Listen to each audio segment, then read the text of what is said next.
There's a report as we're talking that just came out today in the New York Times. It says that many voters want to upend the system, which means people are so, and across both sides. So the Democrats don't like the Republicans don't like the Democrats. So someone says here, Frank Muma says, Dr. Shiva, I agree with everything you've said.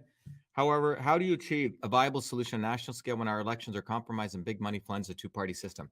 Frank, great question. Phenomenal question. So Frank, this is why if I'm not sure if you're a warrior scholar, Frank, but you have to take the course, because one of the things we discuss in the course is we go back and we look at the history of politics, and we go back and show that any time significant change has ever occurred, it's been when there was bottoms up movement. We're not talking about people just taking guns and shooting people. We're talking about a broad bottoms up movement of working people. And when those movements took place, they had nothing to do with electoral politics. Look, nothing ever comes out of electoral politics. Significant change does not come out of voting. Significant change does not come out of your stupid, dumbass politicians. Significant change comes out when working people organize, because there's more of us than them. And we organize because think about what happened in the labor movements of the 1900s. People boycotted, they struck. Between 1900 to 1970, in the United States, there were close to, 20,000 strikes. Close to 100 million people participated. And during that period, working people's wages increased. We had infrastructure,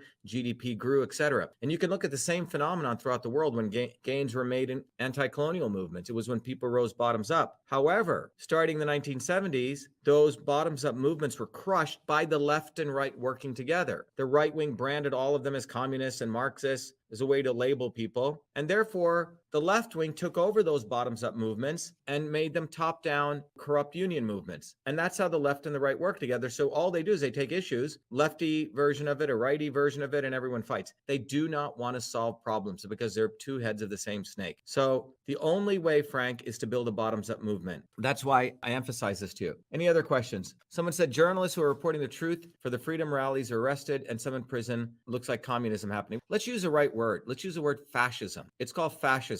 And the reality is fascism is done by the governments, all governments in collusion with big tech. That is what our historic lawsuit did. If you guys want me to review our lawsuit, I will do that again. But we have to, again, raise our level of consciousness because it's fascist. It's actually fascist. That's the right terminology. When a small set of people impose their will on the masses of people. Someone said, most of us have far more trust with working people. Exactly.